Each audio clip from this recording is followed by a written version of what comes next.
414, they're the best from the mighty Black Sabbath. Not the band, I'm talking about the mighty Black Sabbath. MC, we're paid his dues and he earned his stripes. From prospect all the way up to national peace. All the copycat creators and the content stealers and haters, there have been many, but there's only one larger than life. Like Michael with the cowboy hat, the nose kung fu and says get skinny.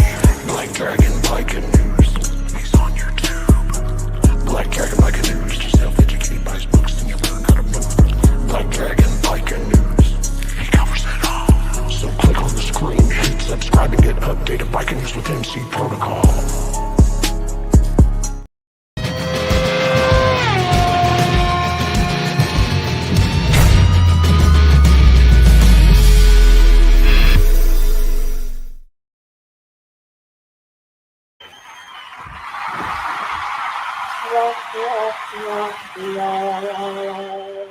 Yeah. I remember this one kid I met on the channel a few years ago, and all he was talking about. Well, alrighty then.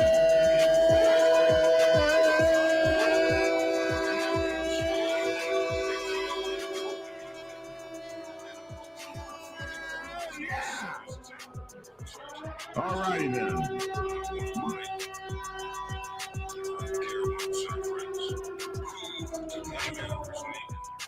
It's your boy Black Dragon. Hey, I held that. Alrighty then. So, we're trying to overcome the cold. Good morning, y'all. Good morning. It's your boy Black Dragon. And allow me to introduce my co-host, as we are the only biker news and MC protocol channel in the entire world to have our very own Dr. Logic in the house. What's up, everyone? What's going on? And we would like to introduce our special co-host today, the incredible, magnificent, wonderful, and a good friend of mine, a brother from another mother, a brother from another club. And I tell you something, man, very proud of this man who received the 2025 National Coalition Motorcyclist Award, the Silver Spoke Award, that he shares that award with the likes of, oh my goodness, Charleston Heston and Jay Leno and Hollywood from Insane Throttle, Hollywood James, Hollywood Masakarai, and of course, your boy Black Dragon. And without any further ado, we want to introduce you to the incredible Big Bone 1%er. Yeah!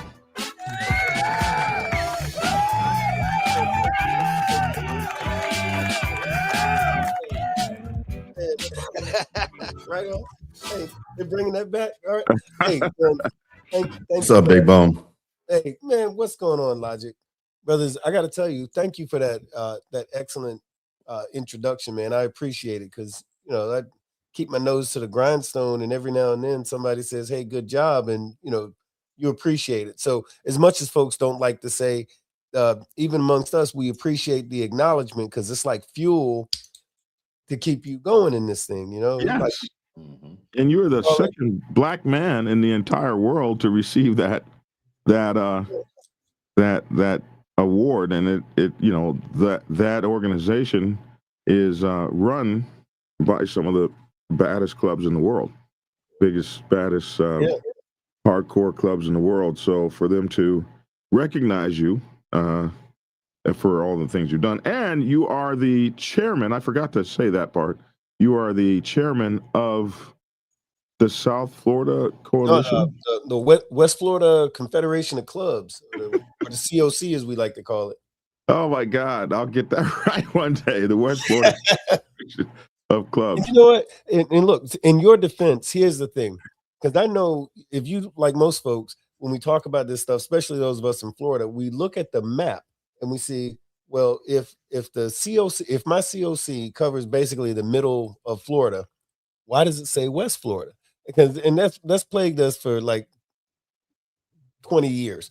But what happens is this: when my COC started way back when, it really was West Florida. It was just Tampa, Pasco, Spring. It was a small area, but over a number of years, it's gotten pretty freaking huge. So now it covers damn near the entirety of the middle part of Florida.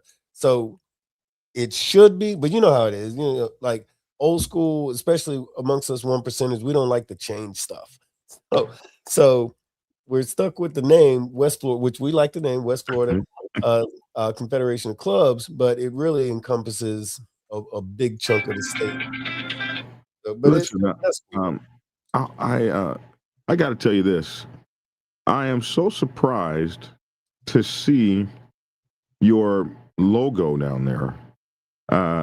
That you still use that, because Absolutely. I'm very proud of that. I designed that logo for you, and I didn't even know you. I didn't even know you. I heard your name. We were on a panel together, and I said, "Oh, let me send this guy this." I put that together, and what was that? 6 years ago? No, it's longer than that because let me see. This is 25. So we was new house in 2000. So 6 or 7. So 6 or 7 years ago at this point. Well, I didn't even know you at the time, and just we hadn't become friends or brothers or anything. Right. Then you were just some guy, some cool guy, and I said, "Man, I like that name, Big Bone. Let me make Big Bone 1%er. Let me make this." I don't even know why, but it is so cool to see you still use that, because I made it there, preacher. Man, look, I use it. I'm proud of it. I love it, and you know, and build your brand, man. Build your brand. Yeah, and you know, it's the funniest thing. So somebody told me that they saw me and Black Dragon at a proc from like I think they said 2010, but I think it was 2010 because that year I was one of the speakers at the proc in 2010. It was in Tampa, Florida, and interestingly enough, true story, the night before, because you know how the proc is. It's a lot of parties at night times, parties and whatnot going on, and so I ended up going, becoming a guest of the state, accidentally, mind you, that night, as did a number of people, including some of the folks from the proc, because Florida ain't no joke. But anyway, I was like, welcome to Florida, y'all. So I missed my speaking part, but somebody was like, well, don't worry about it, because and they told me Black Dragon was there, and I said, are you sure? And so we went back and forth as to whether or not it was the Tampa proc or another proc, but you were at a proc that I was at a proc. Apparently we spoke, and this girl says she has a picture of me and you from back then. I'm like, are you sure? Because I mean, I think I was aware of you for sure back then. But anyway, neither here nor there. When I get that picture, know each other back then. Wow. Okay. I'm in search of that photograph because this woman swears up one side and down the other, and even mentioned the fact that I went to jail. I'm like, that was I had forgotten about that. I'm like, oh yeah, that's right. That was a good night. Wow. Okay, so some of the people that are going to be talking today are actually going to be in my text messages. What's up, Uncle Shaggy? Speaking of text messages. Okay, good. We got some questions. All right. Cool. All right. So listen, man, first of all, I was in your and we got Goose back in the background running the show, and as always, much love and honor and respect to our brother Goose back there. So man, I was down in your town, and I didn't realize I was that close to you. Not that I would have even had time to see you. I get cussed out as I'm driving back home. I get this phone call. You were in my state and you didn't even drop by. I didn't know you were down. I didn't know where I thought you were in West Florida, man. Yeah, right. Well, technically, but that's what I was saying. It's the way the name goes. It says West Florida, and again, but the area, what we call our AO, is basically the middle part of Florida. But where you were was about let me see, you were in was it Mulberry? Or I was in was it Bradenton, or I forget the name of the town you was in, but it wasn't that far. Branton or something like that. Brandon, right? You were in Brandon. You weren't that far. I was in Polk County, and it was like going back to Sharecropper 1857, bro. Oh yeah. I was scared walking around down there, man. I was like, do not break any laws down here, Black Dragon. This is boy, you got rural on this one, my bro. Woo! Yeah, you went to Grady, what we call Grady Judd land. Man, hey, I could feel great. I could just feel Grady in the air, like mess up if you want to. Let me put it like this. Feel it. I could just be like, I could mess up if you want to. I'll put it like this. Most folks that live in Polk County, you could offer them $1 million cash to tell you who the mayor was, right? They ain't getting that money. You could ask anybody in the state of Florida who the sheriff is of Polk County, and everybody knows. Oh my goodness. Yeah. You know, it's funny you say that, Bone, because to this day now, I've been out of New York since '86, upstate, and I can tell you who our chief of police and our mayor was, because they was they was mob. Right. I can tell you. Yeah, that's it. So now, I can't tell you who the mayor was after them or before them. Right. So we want to welcome our brother in, Commissioner Lavish. What's up with you, brother? What's happening? What's up, fellas? Super lavish. Got the Oh, super man. shirt on. Oh man, Big Bone, what's happening? How you feeling, brother? Man, I'm feeling good, man. I'm gonna have to get you on the podcast, man, when I fire this thing back up, man. It's coming real soon too, man. Hey, Lavish, we gotta talk, Lavish. I'm I know kicking it, off man. the I new gotta- year. Man, listen, man, I'm all for it, man. I'm all for it, man. We got some big stuff coming. I know I want to take this podcast up haven't you, another notch, man. Ask me to be on your podcast. I mean, I had you on the podcast, and that's not a problem. But Big Bone, I ain't had him up on the podcast. Hey, Yeah. You know what I'm saying? I want to go letting to them- Florida. So I'm I letting can them meet know. Big Bone. Hey, man, listen. Hey, Big Bone, Absolutely. what I'm part looking you in Florida? I'm in Pinellas County now. Is that This near is, Tampa anywhere?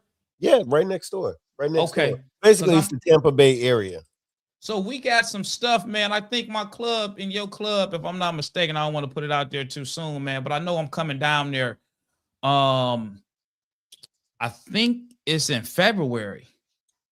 Y'all got something coming up in February? Man, it's Florida is one of them 24/7 biker states, so it's always something going on. Oh, okay. Yeah, I But- know I'm coming down there in February. Supposed to anyway. Man, well, look, if you get down here, I'm definitely gonna see you. I know now February. Well, no, January. The Proc is in January, Right. and there is something in February. But no, if you come down here, I'm definitely gonna link up with you. Oh, he'll Okay, come. cool. He'll Yeah, Big Bone, I tried to yeah. call you. Heartbeat. I tried to call you yesterday. And Logic, I you guess- too, man, for sure. When you get down Oh, here, yeah. you know, when you get Oh, sick yeah. of the snow, I'm just saying. I'm in Texas now, I bro. got Oh, the snow. okay. Logic ain't got the snow. I got the we snow. got man. It's gonna be 80 degrees for Snow Christmas now. here. Don't get it twisted though. Texas does get some ugly snow. Hey, Bone, just to let you know, I tried to call you yesterday. I had a number, but it said nah, this number it's not working anymore. Shoot, I'll shoot it to you. All right. I got the I'll number that's on the yeah. business card. I got the number that's on the business. Okay. You Hey, got the listen, I be official. showing. Listen, I use that business card as a conversation piece when people stop by my. Right on. I'll Hey. be like, yeah, man, yeah, this is Big Bone. Yeah, you know I rock with them. They rock with me. You ain't got one of these cards, though, do you? Right. Yo, you know what? I do this. I don't have one. I want a card, Big Bone. Real? I designed the logo. I don't have a card. Yeah, it's literally on the card. Matter of fact, I want to say, hold on, wait a minute. I want to say it's on the card. So let's get back to the topic. It's funny because I was down in Polk County down there, and it's funny because Hardwire said I said the same thing about going to Mike's. You know why? Because I'm in the South, but I live in Atlanta, and Atlanta is not the South. And when you leave Atlanta, they called it a dirty South, bro. that's the Oh, dirty that's North South. Carolina. It ain't the That's South North- South. Oh no, You Pimp leave C Atlanta- Pimp C said the rapper Pimp C said Atlanta ain't the South. If it's the South, look Oh, at the really? time. He said, look at the time. Something about the time. It's not the South. Atlanta's not the South. Atlanta is a Miami Beach in Atlanta or something like that. It ain't. But you drive out of Atlanta, you'd be like, oh yeah, okay, yeah, we're in the South. You can hear them whistling Dixie and shit down there. So I was down there. I had to go to this trial, and then we just covered a trial a couple days ago about all those guys that were in your club that had some trouble. And I got to speak with one of your brothers in a long conversation, and a couple of things I found out about the Savannah chapter of both of those clubs that were down there that got into that little fray that cost some of those Black guys Dragon. what 20 to 25 years in prison. That's my car. Yep. Turn it You around. ain't, The you ain't front. got that car. Don't show the number. Don't show the number though. Don't show the number. Don't show the number. Yeah, not yeah. Wait a minute. Oh, wait, Sean. Hold on Okay. a second. Wow. Hold on a second. Yeah. Wow. Yeah, I don't have to have the number. I don't have to have the card. I got the number right here at my phone. Right.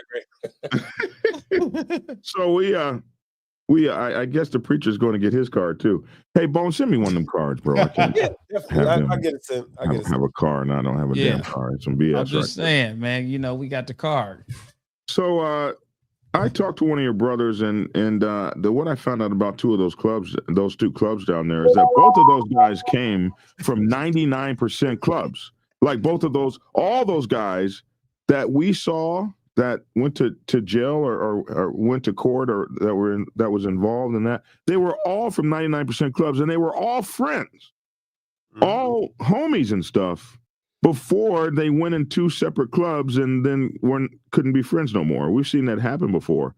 But this guy that I talked to told me, he said, you know, because I was talking about maybe going that route with my club restart, and the guy was like, no, I don't think you should do it. So I want to talk to you today and some of the guys that we have in the chat. And if any of you 1%ers are in the chat and you want to speak up, I want to talk to you about, should clubs switch? Should it, you know, what should you be thinking about when you're trying to switch, and how good is it? And one of our esteemed 1%ers in the chat sent me some questions. He sent them to YouTube, Bone.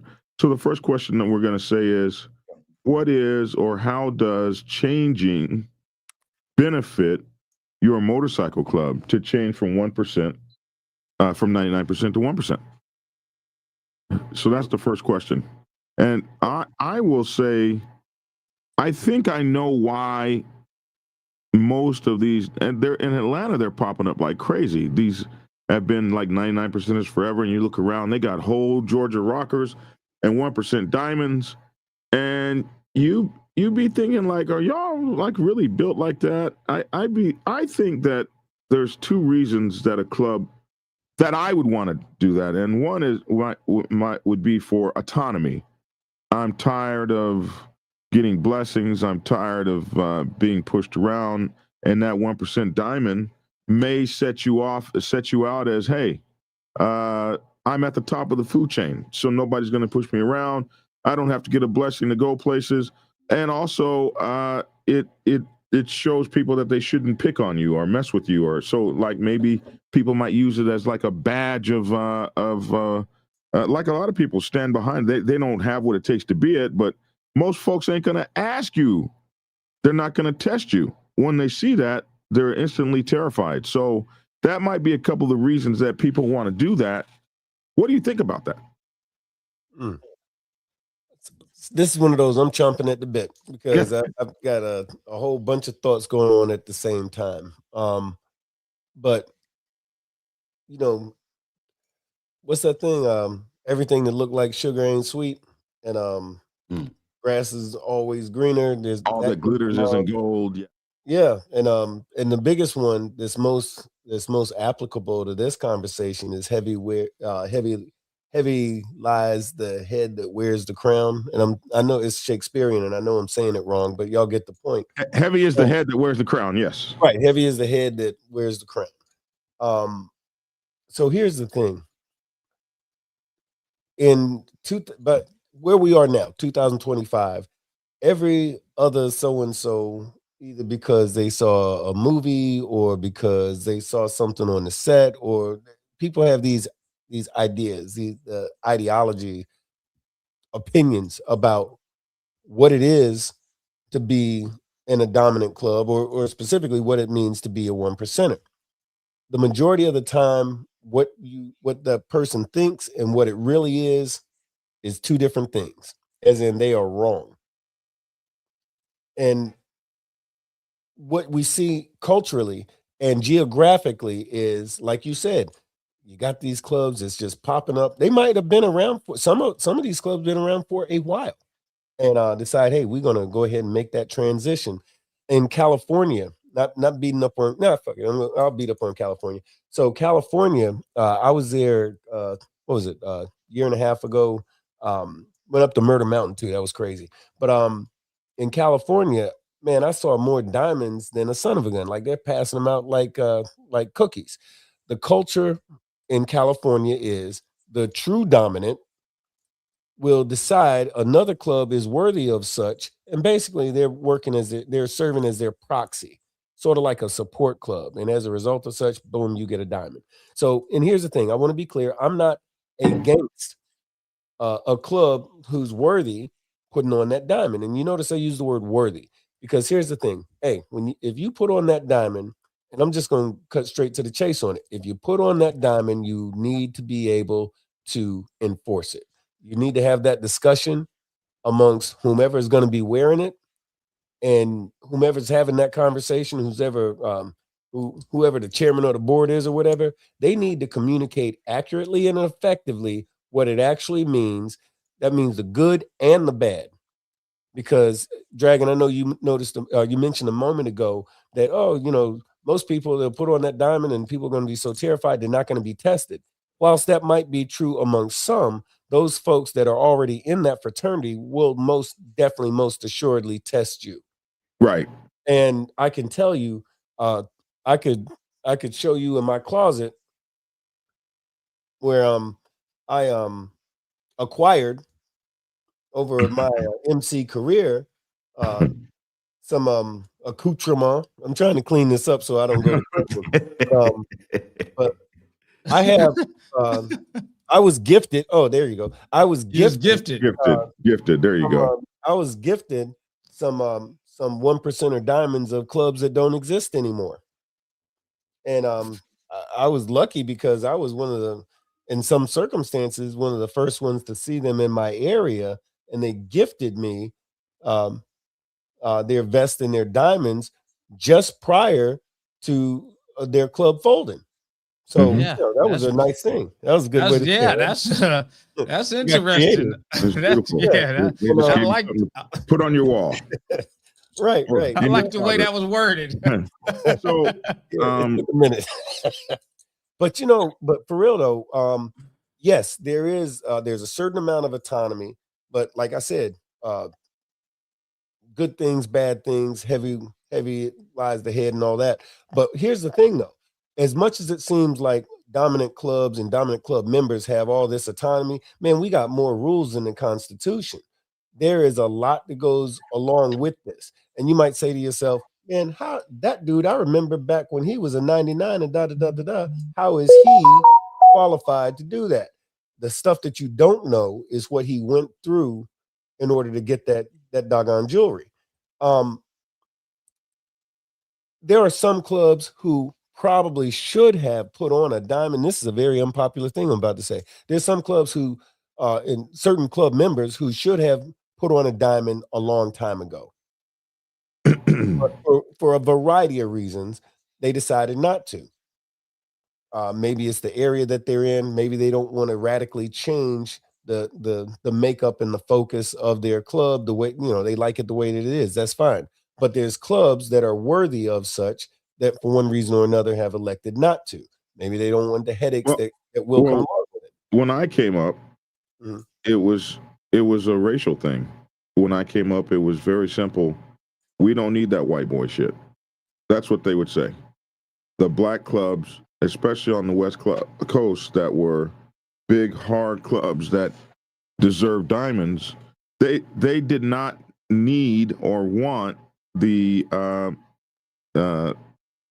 targeting that diamond was going to put on them. And most big black clubs I knew forever refused to go that way until probably about 2015 is when we started seeing the clubs on the black set really putting on the diamond. as the younger guys started coming in, and as these black clubs started spreading across the country instead of being local in small areas, they started spreading.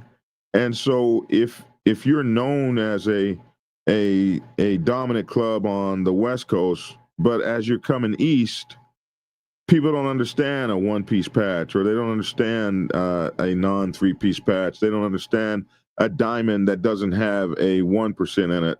So you saw these guys, I think, giving up their identity to go to something larger, so that they would have the respect that they already had, but now they're in a new area. So when in Rome, do as the Romans. So I think a lot of that came when you started seeing a lot of the big black clubs start moving towards those diamonds.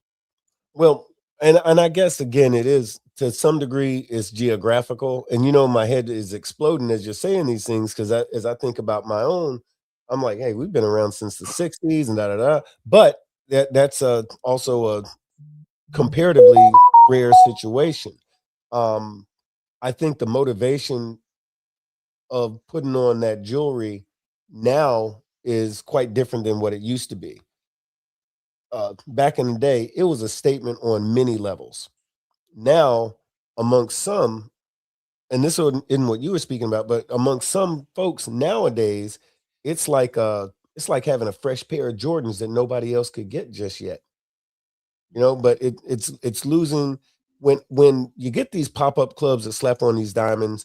It waters down, it dilutes and takes away from the actual history and the culture and the work product, for lack of a better way to put it, and the dedication that goes along with being a one percenter gets watered down when somebody can just slap this thing on. Yeah, it just takes the value, and the pride away from it. Yeah, Right, yeah, and right, I'll say right. it like this: in my area, we're very concerned with property values. So Yeah, I heard about your area, man. I'm yeah, I'm like, holy moly. we You take know, the steps necessary to maintain the value of the not just the real estate, but the commodity, the jewelry. And I'm talking all kinds of ass backwards and everything, but just in plain speaking, it's like this. Don't come to my state slapping on a diamond. You've been here 15 minutes, or like I saw in California, which used to just bother the devil out of me. Some club that's been around one chapter, 8 members, and y'all folks put on a diamond. You bet not let me see that in Florida. You better not. Okay, now It'll be different. going back to our one percenter that sent us this checklist. One of the Yeah. things he has as a big question, and I think this is so important, and when you're thinking about whether or not you want to take your club to a diamond, this question he says, does your club have any active duty military in it? If your club has active duty military, I know you don't want to do that diamond. Well, no, I wouldn't say any, but it is definitely a challenge, not for your club, but for that individual. So that individual has to make the decision as to what if any sanctions or actions he wants to expose himself to. Because there's things in the UCMJ that say that, and depending on who's interpreting the UCMJ, there's things that say you can't be in this club, or your participation with this club is tantamount to some crime. Just membership. And again, that's open to the interpretation of some person making a decision about that. And I've seen it where I've seen brothers have to, and different clubs have to lay down their rags because, hey, I got 5 years till retirement, and I can't have this kind of problem. I've seen guys say, hey, let me go ahead and do these last 6 months. I was gonna re-enlist, but now I love my club. I ain't going nowhere. Is there And an official military policy that prevents uh, service members from joining a 1% motorcycle club? again, it's based on interpretation, but Article 13 of I want to say it's Article 13 of the UCMJ, which is we used to call it the catch-all clause, which means that's like conduct unbecoming or Wasn't that 134? What's the catch-all? 134, there's 134 is, I think, more specific, but there's a few different clauses that suggest, like, for example, you can't be a member of the KKK, or ironically enough, in the military, you can't be in the KKK, but in the police department, you can. That's funny.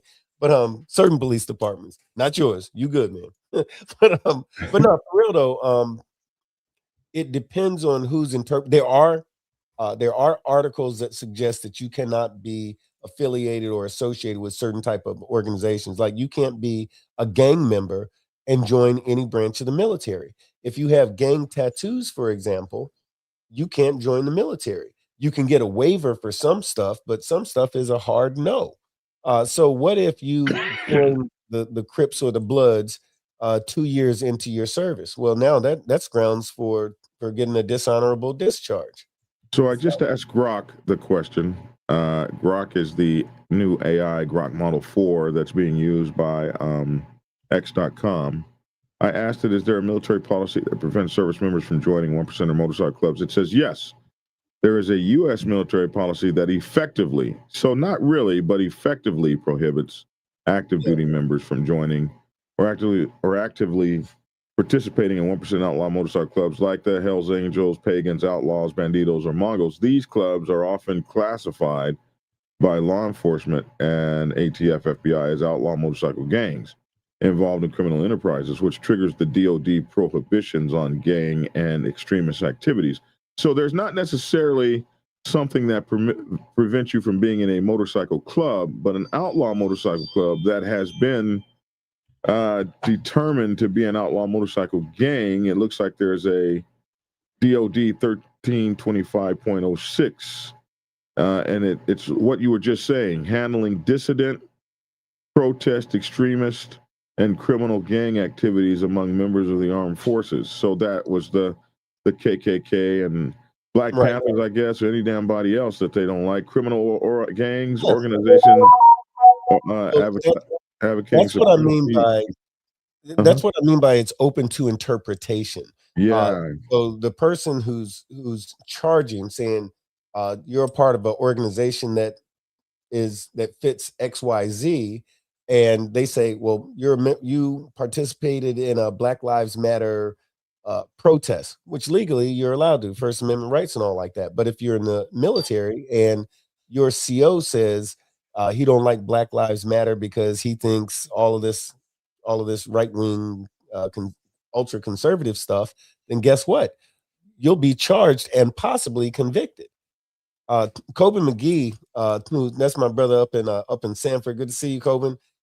He says UCMJ Article 92 regarding participation in extremist or criminal gang activity. Right here. Article 92. Here it is. Right there.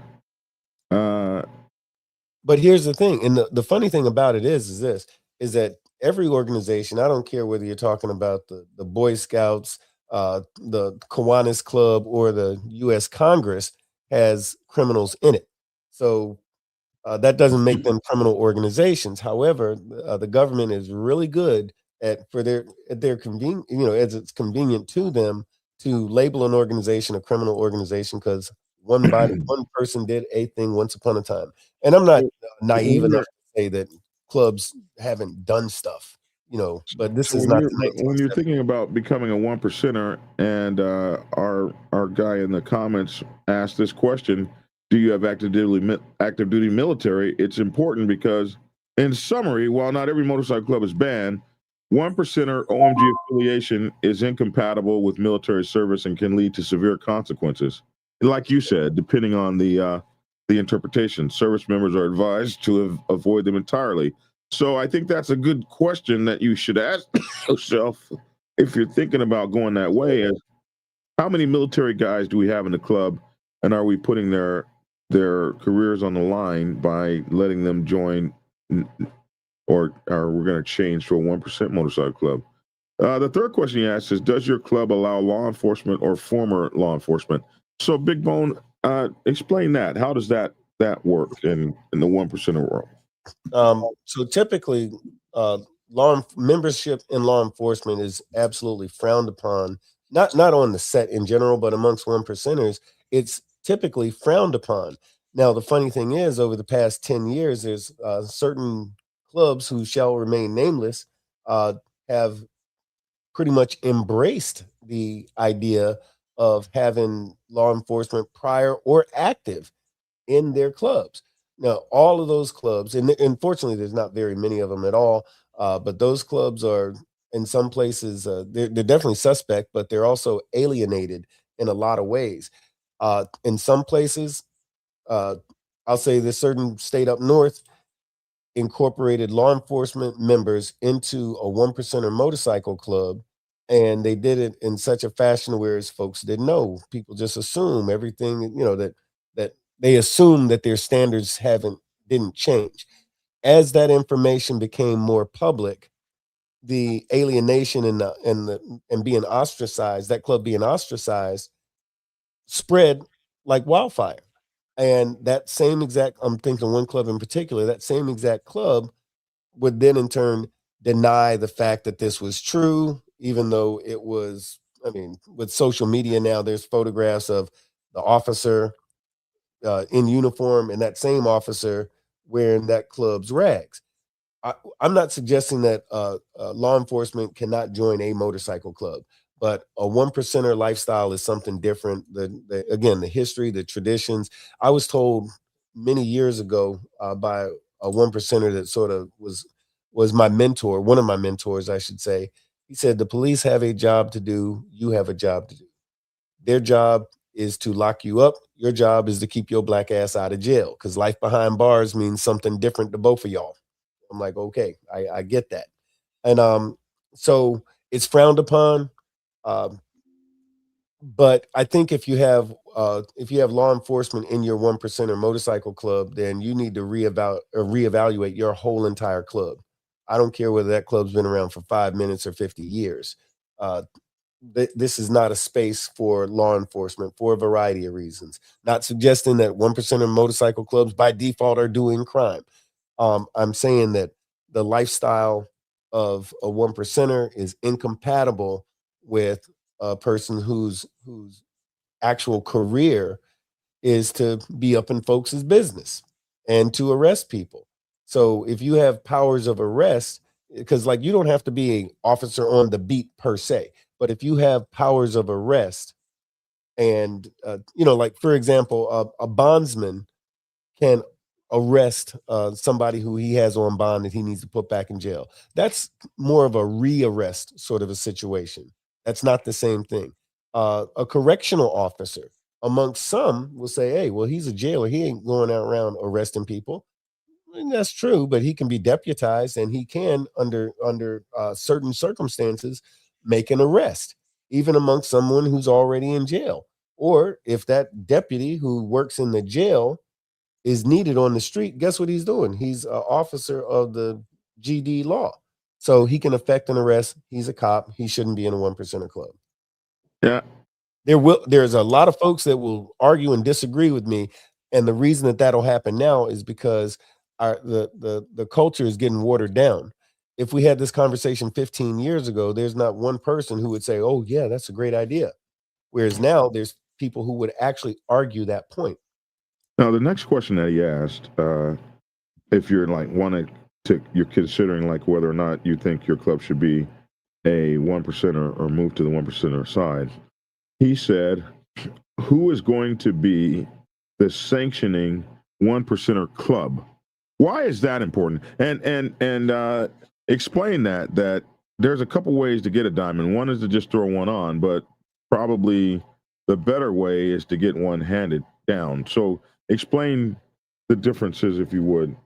Right. I sort of tapped on it a little earlier when I mentioned in California they're handing them out like cookies or something like that. I said, and you made somebody very angry when you said that. oh yeah, yeah, but that's all right. They'll be all right. But did I lie? Exactly. No, I didn't lie. The thing is, and like I said, I said California, and because guess what? If I was to say that same thing in Florida, it would be crickets because it don't happen here.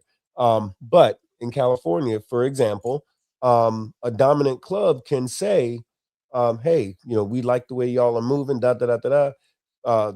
And a part of the progression, a club will start with traditionally, you start with a one-piece patch.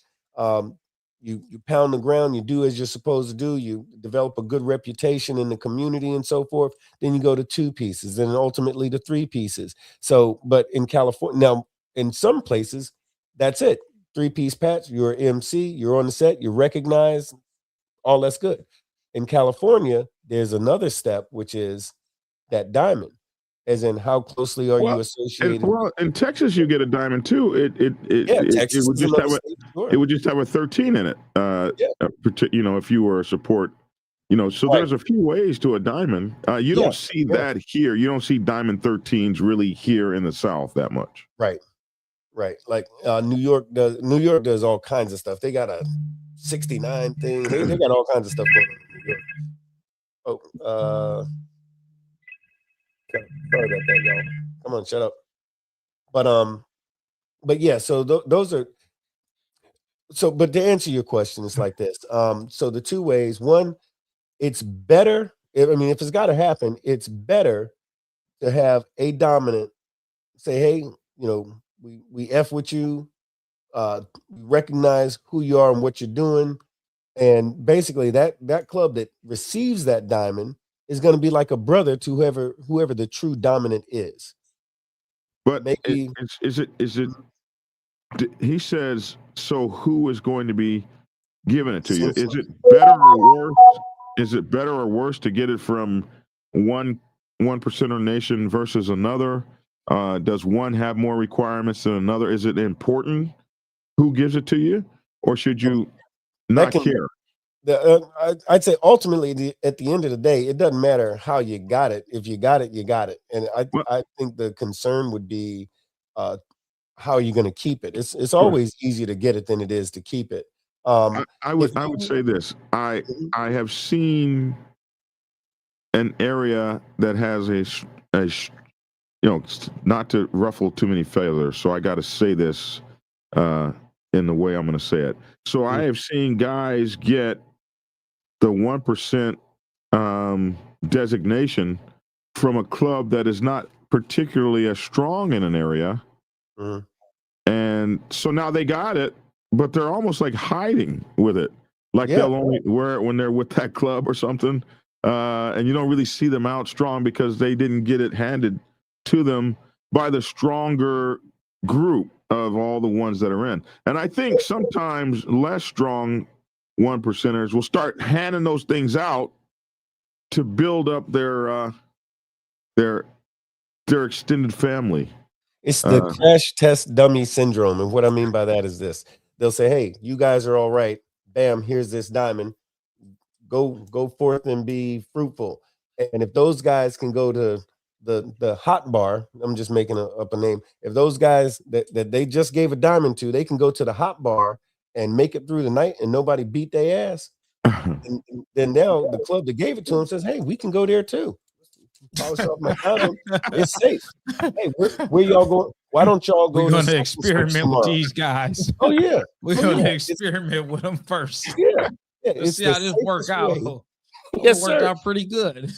Yeah, it's the let's all go way. over there now. Yeah, that's how they do. They literally do stuff like that. Now, the thing that we didn't delve into too tough was that club that says, hey, we are there. We should have been did this, blah, blah, blah. They sit down, take a vote and say, hey, we're putting this diamond on and that's that. The question should always be, how are you going to keep it? Because you should expect that you're not going to be allowed to keep it. Now, if you think you got what it takes to keep it, hey, maybe you was right. Somebody's going to be right one way or the other, either the one that put it on or the one that took it off. But somebody's going to be right in that situation. But the folks that are going to be testing you are going to be those of your own ilk, those that are, you're not going to really necessarily be tested by 99s, but the guys that are already in that would wearing that jewelry would be the ones that you would think. I know of a support club that shut down one of them pop-up diamond clubs, shut them down and collected all of the trophies to prove it. Shut them down, and it was a support club that did it. because guys forget that they put on these vests and these diamonds, and they think that the diamond makes them 10-foot tall, bulletproof right. with a 12-inch. Nah, they breathe oxygen just like everybody else does. They bleed like everybody else does, and they can get their ass beat just like everybody else does. So You that know- support club, did they respect level go through the roof? The support club that relieved those gentlemen of their property, Yeah. that particular support club was a support club of another dominant. Yeah. They saw the situation. They already knew about that situation. So when they saw him, they didn't need to make phone calls and all this stuff like they do on the movies. They just handled that business. Because, and ironically enough, that new Diamond Club went to the support club trying to, you know who we are, da da da da da. We're so and so and so and so. And my understanding was the SA said, yeah, and y'all ain't supposed to be here. And the one cat's like, respect my diamond. And so they did. And they got that work. Yeah, they clocked in. They clocked in. So, And, so don't get it if you ain't planning on keeping it. when I was national president, there was a pop-up diamond club in California, and they were at our national at one of our parties back in 2011. The big dominant came there and surrounded them at my party, and we had to get in between them. A week later, that whole 1% club patched over to Black Sabbath. They were given permission by the guys who shut them down. You know, y'all can be Black Sabbath if y'all want, and that's how we took in a diamond club. Hey, they turned out to be one of our strongest chapters, but they weren't going to stay in that diamond and be safe. No, Moto Gato in Texas says, how does 1%ers see LEMC today versus years back? I'm seeing many LEMC on the set like never before.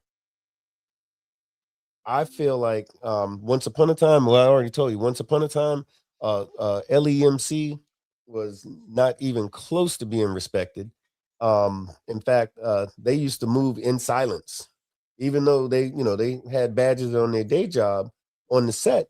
And even to this day, in I'll say like in Florida, those clubs, you see them at very, very public event like Daytona, or which is not necessarily safe per se, but you'll see them at Daytona or at Harley Davidson. Harley Davidson is like Switzerland. Anybody's allowed to go to Harley. No issues there. You'll see them, Well, you would think so, but I've well, seen plenty of folks get handled Harley. well, see, that's another thing that's changed. The tradition once upon a time was everybody's on a motorcycle. They need to, at some point or another, you're going to go to Harley.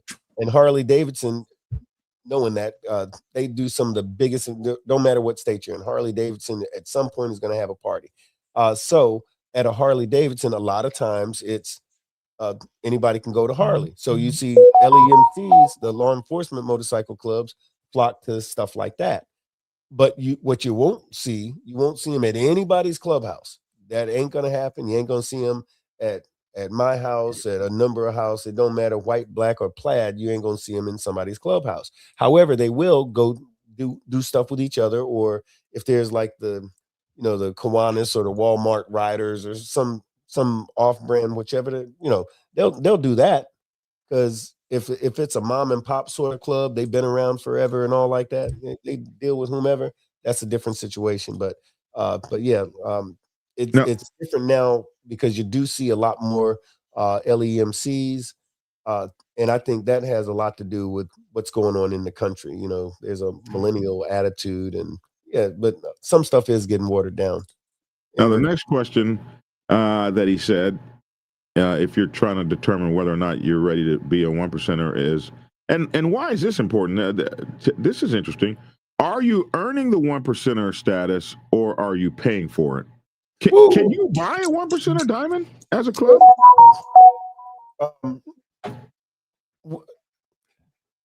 Basically, yeah. But what that means is this: in those areas where, where, like I said, they're handing them out like cookies.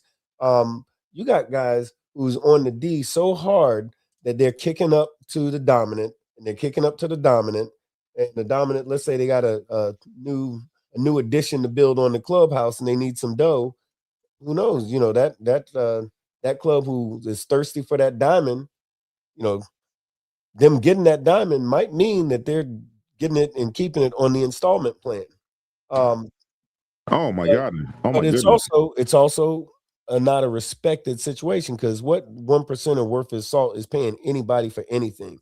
It's hard to get 1%ers to pay at the damn door to come to the pot. But my sister Foxy keeps them in line. And she has relationship Yeah, with everybody. Like, you're don't not come getting in the here with that profit out stuff. there. Yeah. So Foxy, she Make knows what's up. But You know the funny she'll thing tell you. about the 1%ers and paying at the door, man, and I don't Yeah. know if it's relationship building or not, man. You got some man that will, and you got some that complain, man. And everybody in different financial, positions, man. I had, my event, man, and all of the outlaws that came, they paid, no problem. They came, they wanted to have a good time. They Yeah. don't be on no bull crap. They Right. they be welcoming to pay, man. How much is it? Okay, but Yeah. they can go to a motorcycle club and the club have an anniversary party or a special party. They like, look, everybody got to pay. Oh man, what we got to pay for? We don't charge y'all to come in our club. We don't do this, and it'd be, Right. man, it'd be a whole big old thing. And here's the thing. Here I go again with tradition and stuff getting watered down the way it's supposed to be. And Dragon, tell me, and I know from your standpoint you can speak to this. What is supposed to happen, the way it always was like this: the dominant. If somebody's doing their anniversary or something like that, of I course can the say. dominant's I yeah, can say. dominant's supposed to slide through. And here's what's supposed to happen: You you're don't supposed to hold them come at the through. door. You don't hold them Exactly. at the door. They hand you a white envelope and Right. move on. That's Right. how it's supposed to happen. Right. That's the You go, respect. and man. here's the thing: a lot of times, the way it happens, because like here in Florida, when or the way it used to be for sure in a lot of places, when they give you that envelope is worth more than what you was going to charge them to come in the first place. They showing you some love, they blessing you, like, hey, we recognize you, we see you, happy anniversary. Bam, here's a bunch of money, and you and your bros are gonna come in. They already got a section off You got for a you. spot set up for them. You got Right. security set up for them. You Oh got yeah. a girl that's going to take care of them. They don't even have to go to the bar. They don't have to separate. They don't have to move. Everything is being handled. This is the respect. This is how it's Yeah. handled from old school. That's the way it always. And here's the other thing: the craziest thing is like this: you're gonna go through, hit that club with a whole bunch of money in an envelope, and you're gonna be gone in 45 minutes to an hour because you ain't staying there all night. You got 1% of shit to do. So you're gonna boom, hey, good to see you, dap it up. Here's that. And when you leave, that club's gonna be like, damn, the big bros. Oh shoot, they're looking in the envelope. Oh damn, big bros just broke us off. They showed us some love. We like those guys. We freaking love those guys. Can't wait till next year to get a bunch more or a whole bunch of money. But now, because certain 1%ers don't understand how this thing's supposed to go, they just assume in their head we're supposed to go here. And of course, there's clubs that are, hey, come on in. We're not charging you, but it really is, and this is the part that folks miss. It's a reciprocal sort of a thing. There's a reason as to why 1%ers used to go to a place and folks are very welcoming to them, and then also it's a respect thing. Somebody comes to see Lavish. Lavish has a good reputation throughout North America. So when folks come to see Lavish, they're gonna come correct.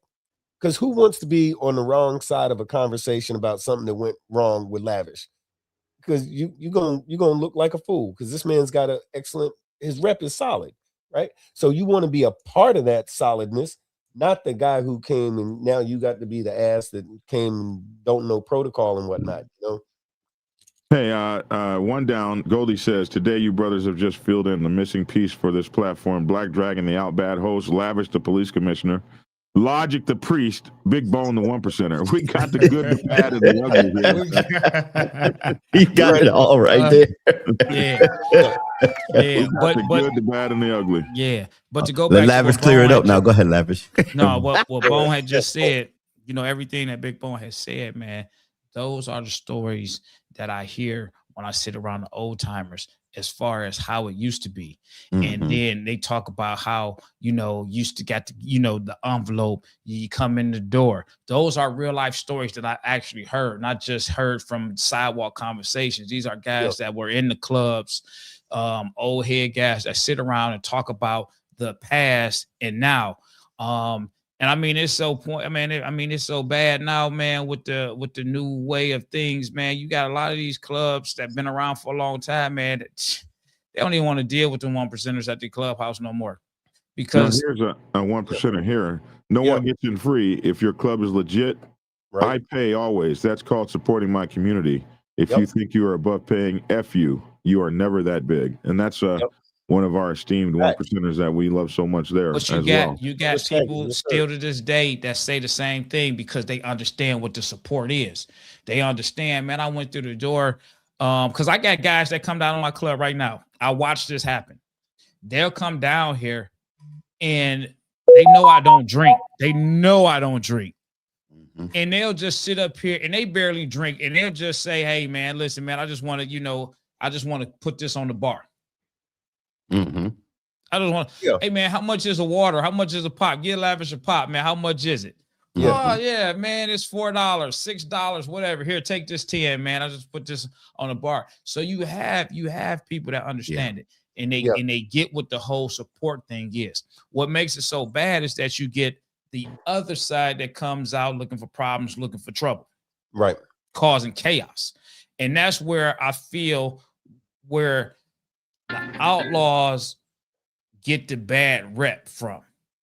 Not from everybody in their club, but you have the newer hotheads, the newer, oh man, this is what the outlaw life is, and they don't understand the rules. They don't get the game. They don't get that. They haven't been told anything, or they've been told they don't want to hear it because they have in their head, I'm an outlaw. I can do whatever I want to do, however I want to do, man. So I think that's where the bad thing come at. Because listen, I've seen this as well as you guys. I'm sure you've seen it where you can go to certain places in certain areas. The outlaw clubs come in, the whole party shift. Everybody like, oh shit, man, it's about to be a problem. It's about to be this. Yep. Man. But then I can say that I've been in areas where you get the different outlaws that come into the party, and it's just like we all looking at them like, oh, okay, yeah, okay. They just pulled up. No big deal. And they having a good time. And I can see different areas. You go to different clubs and you have the same club just in a different chapter, and the vibe and the morale is totally off. It's totally off, man. And I think that's just where some of the bad rep, come from. I gotta tell you, just on an aside here, that blue light and that 4K camera is kicking, bro. You are, man. You are looking good with that, man. Yeah, I'm saying it looks good. Catch up. You got to catch up. Hey, let me. We're gonna have to delete this some kind of way and haze this out. I can't have you looking better than everybody else on the thing. Man, I change colors. Whatever color you want, I change colors, man. Got to change the orange, Doc. They like the blue though, man. Now the MC show, he's been on this for a long time. Can somebody please explain what is that these Christian clubs do? Because on the set and the party, I don't see them doing anything that has to do with the word. Hey, we're going to make that a whole nother show. We might even do that tomorrow. The Christian club thing. I saw that. Yeah, we might do that. We might do that tomorrow. Okay, now, not to stop off because you said something about the Christian clubs. This is what I noticed with the Christian clubs that do come out for big rides and everything. You know how everybody has a certain place. I think what I've seen with the few Christian clubs or Christian guys that come out, I think that when they come out, their place is the prayer. Yeah. Well, I'm not saying that in a laughing matter. I'm saying that like when they come out to these big rides, you have your regular person per club that might do a prayer, but I think in order when they come out to have them somewhat involved, you know, they'll ask one of those members from one of those Christian clubs, hey man, do you mind, you know, leading us off in prayer before we take this ride? And I mean, I guess maybe that might be a way of showing respect and acknowledgement for them even being there. Possibly, I'm not saying that's what it is, but it could be. And Can I Lavish. say, can I say Oh no, something? I'm sorry. Go ahead. Can I say Well, something? hold on for 1 second. We want to acknowledge and say hello to Hellfighters Preacherman Steve. Man, it's been a long time since we've seen you. I heard you've been sick, man, and I'm so glad to see you on the show today, man. All right, go ahead, Preacher. I'm sorry. Go ahead. Yeah. Since I am the president of the motorcycle ministry, and I've been around for a while, I've been around on the set for 11 years. They're different, and I've seen other Christian clubs and motorcycle ministries. There's a different distinction on the set that I have learned. But the purpose, and I was asked this by one of your brothers in y'all clubhouse, Big Bone, and what is the purpose of a preacher that rides his motorcycle when XYZ preacher does this? And I said, everybody has a different calling. You won't see me do this, this, and this. You might see him or her do this, this. And then I turned it around to him and I said, listen, me and you just sat out here and we talked about your family, your wife, the problems with your kids. He said, yeah. I said, okay, would you have asked the same question to that other person? He said, no. I said, there's your difference. Mm-hmm. And I wanted to tell y'all, no, and you know what, Pastor, that, by the way, you nailed it. I get excited on this subject because in my COC, we have a chaplain. Just in fact, we have a chaplain in our ABATE chapter. Mm-hmm. And yes, he does, like when we start our meetings, it is we start with the Pledge of Allegiance. The very next thing we do is I call the chaplain. He does a prayer, and a lot of folks say, "Oh, that's all he does," or he might do a bike blessing somewhere once a year, and that's the exact opposite. Like here, motorcycle ministry and Christian clubs alike. If you're gonna be on the set, you're going to fulfill your calling. And if you don't know what your calling is, we'll tell you what it is. Mm-hmm. And but fortunately, the guys here, guess what? If a biker goes down, first one at the hospital is somebody from Warriors of Faith or Soldiers for Jesus or Christian CM8 Christian Motorcycle Association. When we do our toy run, which we're in that season now, when we do the toy drives and the toy runs, or if somebody's sick, or if somebody needs some help, or we need to raise some money for some charitable effort, I won't say they're always the tip of the spear, but they absolutely understand that that's a part of your deal. That's right. A part of, if you're here, then you need to be of service. And fortunately, if you talk to any one of these cats over here, they're going to tell you that quicker than we could say it. Like it's not the sort of thing where we have to say, you're not doing your job. But we have had a circumstance, not won't go into too much detail on it, but we had somebody, president of one of the motorcycle ministries, who would show up to every meeting, and that's about it. But the other X number of days in the month, you ain't going to hear him, see him, or nothing else. So the cat that's here now, man, look, he understood his assignment. In fact, he understood his assignment before he got the position of chaplain. He's been doing it, not just for the clubs and the outcasts and outlaws and so forth, all the other clubs in the COC. He's been doing this, and our chaplain is a pastor of an actual church. Rides a motorcycle. It wouldn't blink. I mean, wouldn't even raise an eyebrow to see him in every 1%ers clubhouse on a Friday night, because his congregation outside of his church is the set. That's his congregation. He has a two-wheel ministry. A lot of these guys do. But anyway.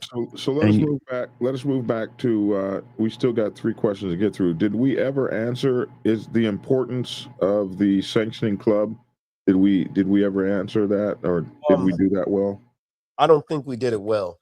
So is it important who's going to be sanctioning you? Yes. Okay. And why? It is. Because either you're going to be sanctioned, or you're going to do everything completely independent like you're going to just put it on and say that's that. And even in that circumstance, when you declare yourself a 1%er club, there is still protocol that happens. You at that point should announce to the other dominants that you're here, where you're going to be moving and grooving, and so on and so forth. That conversation or that declaration is either going to be one of cooperation or of confrontation, but it will be one of them, one or the other. Right. But if So you're the next searching by whomever, then you'd assume if this club, and this is depending on where you are and so forth, here, if a club put a diamond on another club, there's going to be pushback. But now the question is, well, if their big brothers gave them that diamond, do we respect this? Because I ain't trying to have no diamonds up in my face, but these guys are cool. We deal with them, but they're handing out diamonds. It gets real funky, man. It can get real funky because everything changes. And this is why I would suggest the clubs to seriously consider putting that diamond on, because there's a lot of stuff that goes along with it, and a lot of it is not written down in black and white anywhere. All right, the next question. So we do know that we already asked that, are you earning it or paying for it? So the next question is, do you and your members of your club understand the history of the 1% moniker? Is that important? Knowing your history is extremely important. I find it, it pisses me off when I run into somebody who's on the set, claiming that they're a certain something or other, and they don't even know what that is. My first year in my club, you know what I said? For that first year, nothing. I didn't say nothing because I was a probie, but once you put on them rags, I spent the next year learning stuff, learning how to be a good bro, learning what this means. And I thought I knew everything, man. And, I've been on the set forever. I thought I knew some of everything, but I knew just enough to know how stupid a statement like that or a thought like that could be. So for the first year, I said very little. And y'all know I'm a talker. That first year, I remember in church when I finally went to talk about a thing, my chapter president said, "Oh, you do know how to speak, huh?" But I was told for about a year, man, just sit down, shut up. You got two eyes and two ears and only one hole for your mouth. So use that other stuff first. And that's what I did. And learn your history, learn why you're here, learn how this stuff works. So speaking of history, that rah-rah stuff is because somebody didn't teach that, bro. So when he goes out there acting a fool and like Lavish said, creating chaos, that's because he's not educated. So speaking of history, Big Hooch says, Black Dragon, can you touch on the different colors of the diamonds and how that can get you in trouble with other diamonds? It's crazy that diamonds have certain colors, and those colors mean something. Can you speak to that? Yep, but I won't. Yep, but I won't.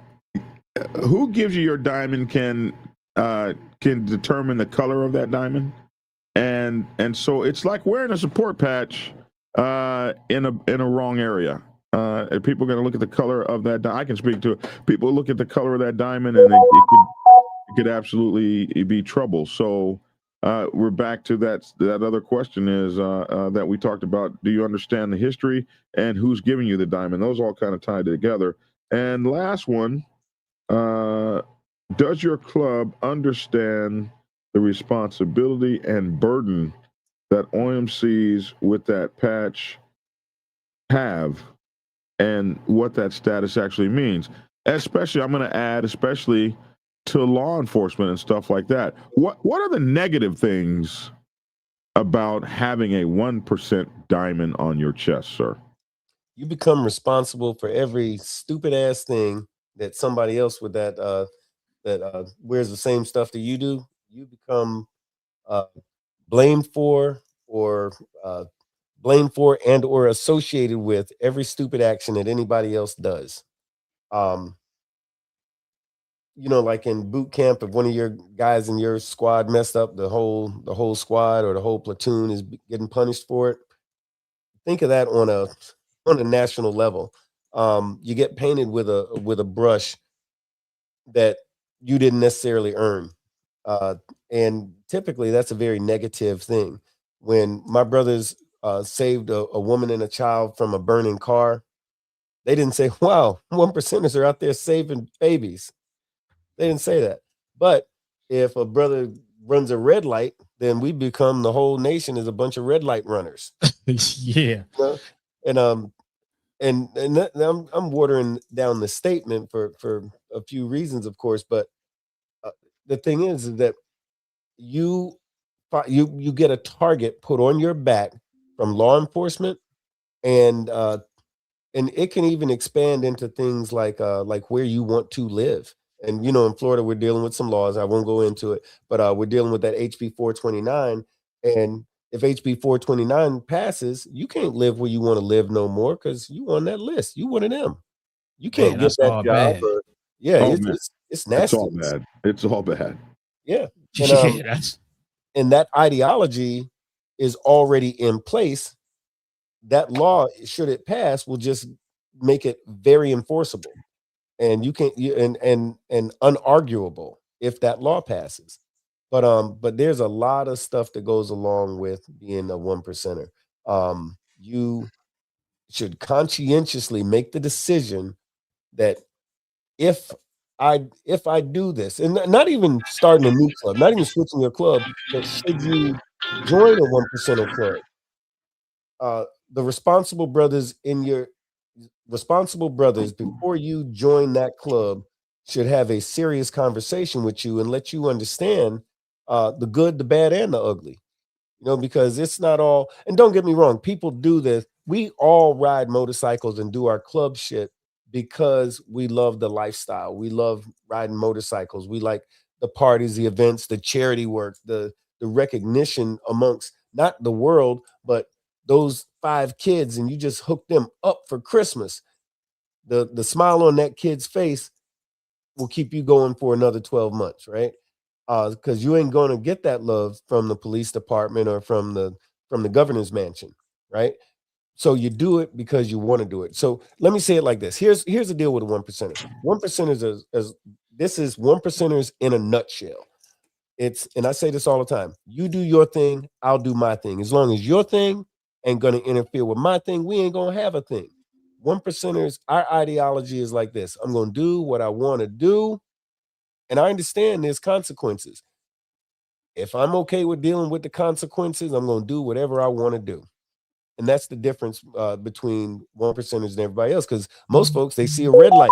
They see that red light and they think, I better stop at this red light because I'm supposed to stop at this red light. 1%ers think, is this red light inconvenient for me? Because if it is, let me go ahead and handle my business. He gets pulled over for a ticket. Yeah, he's going to argue the ticket maybe, but guess what? He made that decision before he got to that red light. He made that decision last year. And I think every club got that 1%er. I think every club got that one. And I say that all the time because I'm that 1%er in my club. Yeah. I'm that guy that's running that red light. I deal with it if they stop me. Yeah. I'm the guy that don't want to follow the rules. I'm the guy that's, does everything. I'm the guy that does everything that you're not supposed to do and then worry about it later. Yeah. Why did you do this? I don't know. I just wanted to do it. Bro, that is it. I say that all the time. I say all the time. People argue, want to argue this point. I say most clubs have a 1%er in that club. He's not wearing a diamond. And he's not in a 1%er club. But that dude, so 1%ers are not born, or excuse me, 1%ers are not made. They're born.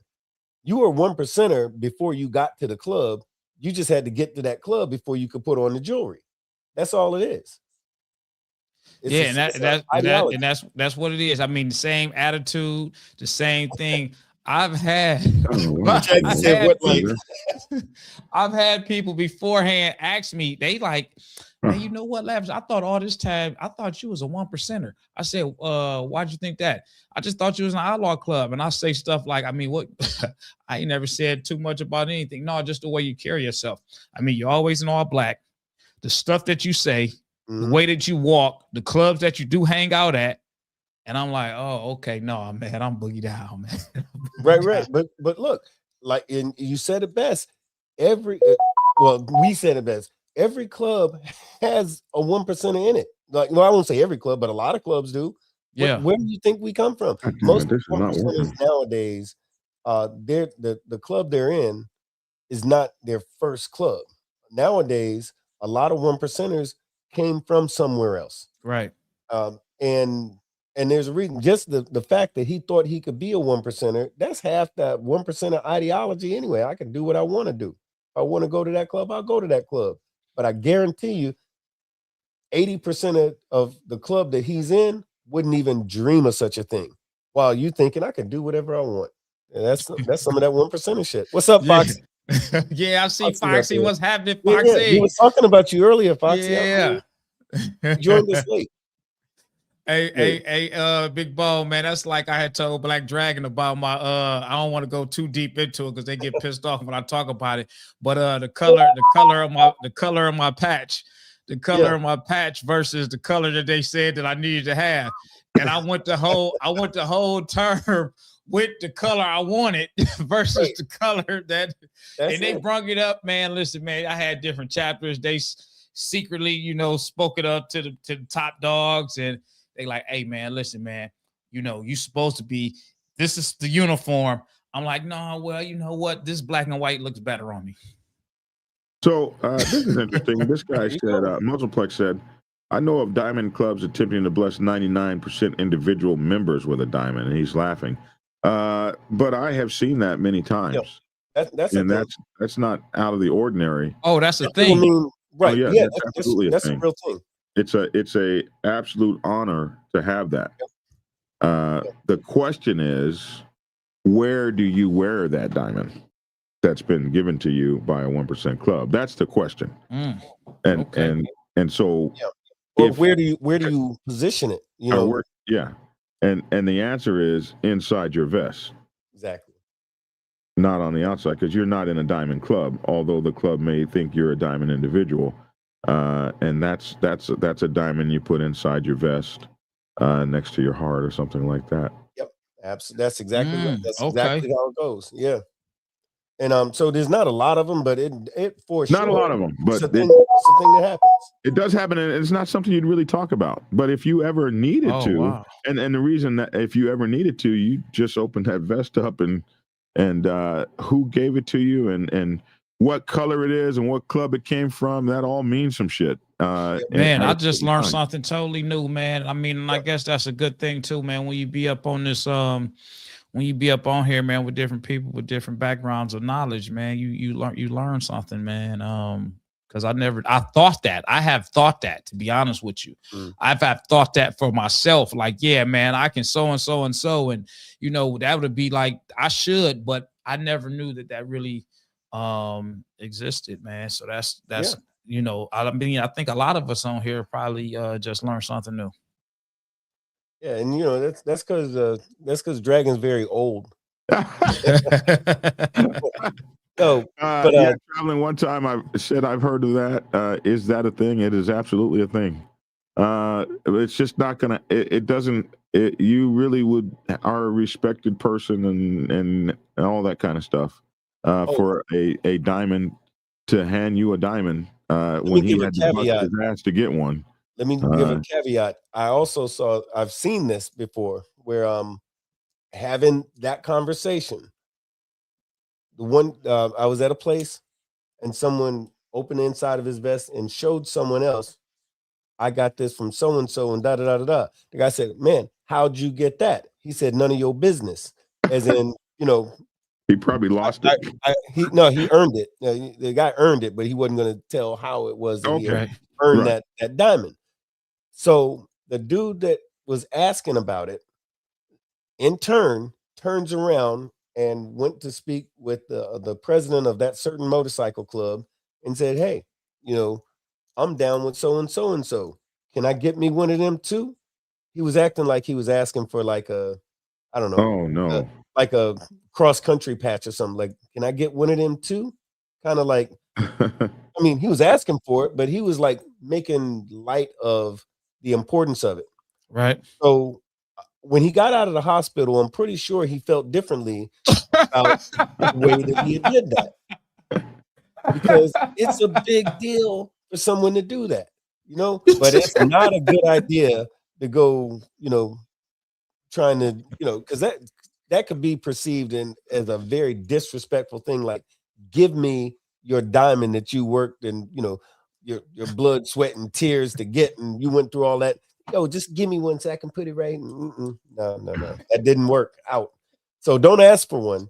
But if you're solid and you find yourself, you might have one given to you after you put in some solid work. You may have one given to you. Now, man, I'm still laughing about when he got out the hospital. Our here says you never wear it, not even in your vest. You put it in a lockbox. I've had several given to me, but before he became a 1%er, and that was the rule told to him. So there are different, if different rules, different sets do it different ways. But he definitely had some given to him before he became a 1%er himself.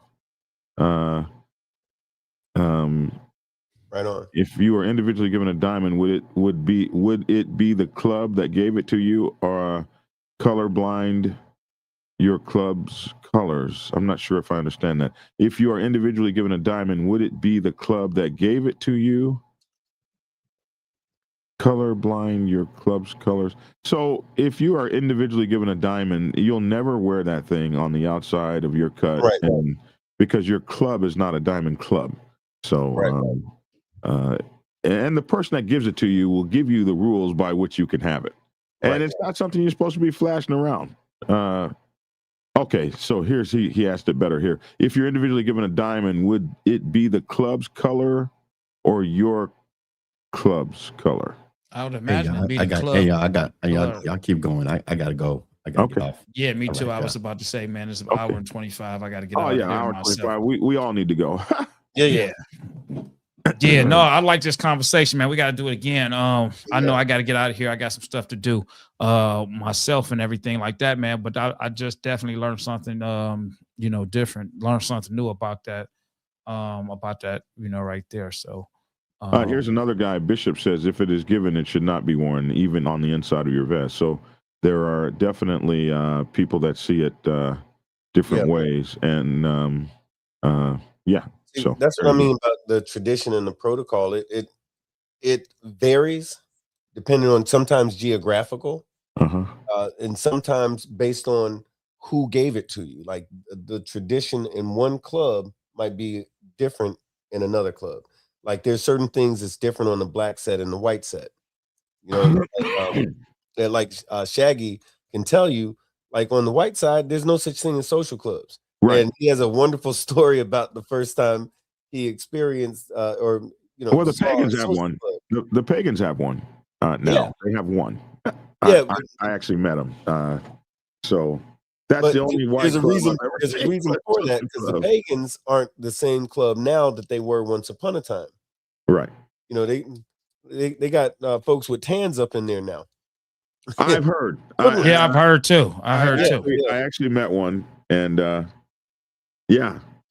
met one, and that's where the social club came from. He brought the social clubs with him. he brought the social club with him. He did.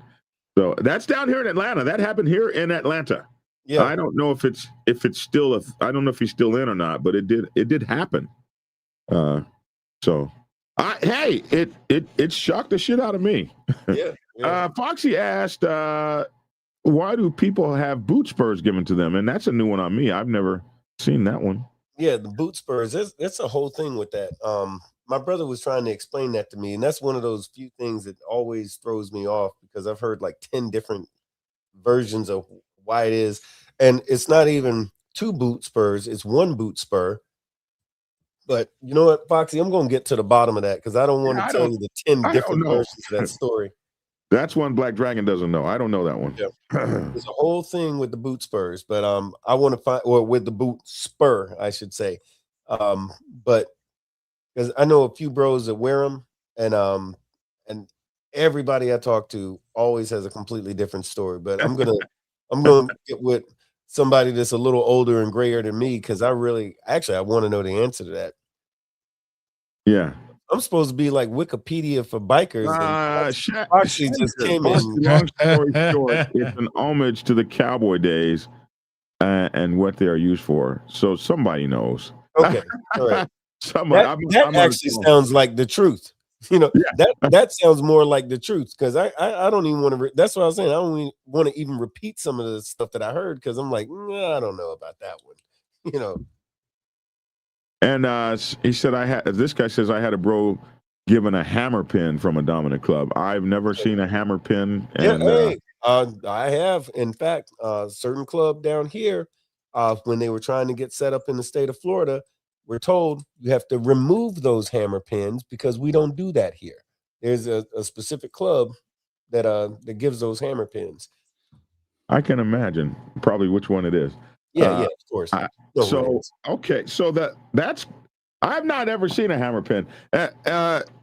You know, I get amazed. You know, I sit up here and speak. I know all this knowledge, and every day, man, there's something new. Every day I learn something new. That comes on here. So, okay, we're gonna get out of here. Prophet did a YouTube video about it. Maybe in that case, I'm gonna call Prophet. I'm just gonna call him and ask him. Yeah. The heel for the heel toe shifter is a spur. All right, fellas, I got to get up out of here, man. I want to catch up with y'all, man. It's been a pleasure, Big Bone. Black Dragon, I'm out of here. All right, brother. Take care. Yes, sir. Bone, I really appreciate you coming on today, especially with such short notice, man. And you just really made the show today. As always, brother. I love you and appreciate you, man. And you definitely will be getting an invitation to the wedding. So, all right, right on. I'll be there. I'll be wearing my spur. Make sure to. We had the MC show was trying to come on and ask a question, but I couldn't get my stuff to work. I got to reboot it, so we'll get you tomorrow with that question, my brother. We didn't forget you. And the final thing we'll go out with. Foxy says definitely no such thing as a social club wearing a dominant club support patch on the white set. Hell no. Yeah. Well, there's really no social clubs on the white set. On the white set. Yeah. So that's not even an issue that they would have to deal with. Yeah. Boot spurs on a motorcycle club MC sets are decorative. Oh, I don't think so. No, there's something else going on there. Yeah. But he looked that up somewhere. He's yeah, that was ChatGPT. By the way, I've discovered ChatGPT is so incredibly wrong about biker related topics. It is incredible how wrong they are. But it's important that you correct it. You have to correct it. When you read chat, it will allow you to correct it. And if you correct chat, like the other day, they said Chosen Few was an all-black club. And I corrected it, and it went out and found the sources, and then it readjusted. So you have to understand that ChatGPT and these other voice models are being trained, and they're being trained by people that are prejudiced against the biker club community. Yeah. So that actually makes sense. Yeah, it's being trained to be prejudicial towards bikers and anything else, any marginalized group. So if you're part of a marginalized group, and you're asking ChatGPT or Grok or any of those a question that or Bard, any of those that you know is wrong, you can correct it on the spot. It'll go out and find, especially if you give it sources, it'll go validate, and then now it'll be right for everybody else. So that's something to think about. Hey, brother, thank you so much. Hey, can I take 10 seconds to brand some stuff right quick? Oh, absolutely. If you get a chance, go to, and this is super important if you like the lifestyle that we're living and you're on the set, especially if you're on the set, go to change.org and sign the petition to fight HB 429. That's this bill that they're trying to make a law in Florida, basically eroding all rights of bikers. They're trying to be able to label anyone they want as a gang member. And I'm not oversimplifying it when I say that. Change.org, and just put in the search, fight HB 429. That's Hotel Bravo 429er. So help us with that. Sign that petition, because we got some heavy lifting to do. This isn't just about a petition. We're going to go to Tallahassee. We're going to sit down again with senators, congressmen, lobbyists, and lawyers so that we can change a law that's going to help everybody, not just in Florida, ultimately in the United States. Check out WFLCOC.org. That's for West Florida Confederation of Clubs.org. We'll have information on there. Change.org. If you're in an area, join your local COC, join your ABATE chapter in your area. If you don't know how, hit me up. I'll tell you how. I'll help you out. Get in this fight with us. But that's all I got. And thank you for the time to say that, brother.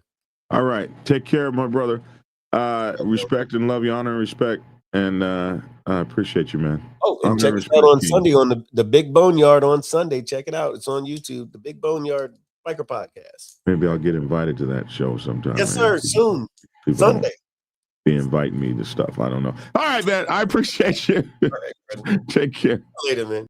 Hey, man. It's your boy Black Dragon. Thank you guys for being on this long show. I hope you learned some things here. Basically, if you want to go that 1% route, what I've heard, and the reason I wanted to do that show is because we had all those guys that really got a bunch of jail time, and maybe not so much that they had to do jail time, but they definitely have been put on paper for decades, and they were all 99%ers, and they all went into the 1% world. And one of the biggest things I heard is it's not what you think. It's something you got to be ready for. It's something you need to be prepared for. And we were given this list of things to look for and ask questions about, and make some of the right decisions. But the biggest thing to remember is, man, have some common sense about what you do, whatever you do, my man. I was so blessed to have Big Bone on, as well as my co-hosts, Lavish and Logic. These guys are just really great people, and we appreciate how they're holding it down for the biker club community. Goldie said, hey, we had all the elements today. We had the out bad host, we had the police commissioner, we had the priest, and we had the bad boy, the 1%er. So we had a great show today. Hey, thank you to my 1%ers out in the chat, especially those that sent me these. I know I can't really mention your name, and that's why I haven't, but thank you guys so much for helping our show today and all of those things. Biker News Canada, it's good to see you, man. And everyone, take care. Have a great day. That's my 2 cents. Love to hear your 2 cents in the comment section below. Thanks for tuning in, y'all. And let me get the right buttons to get the hell out of here. Thanks for tuning in, and get skinny. Prepare yourself to take the helm as president of your mighty motorcycle club by delving into the pages of Black Dragon's newest book, The President's Bible, Chronicle 1, Principles of Motorcycle Club Leadership. There you will learn to advance your skills in applying the 14 scientific principles of leadership similar to those taught to officers in the United States Naval Service. Available in hardcover, paperback, and ebook. Get yours today on Amazon, Kindle, or order it at your local bookstore. Order your autographed copy from blackdragonsgear.com.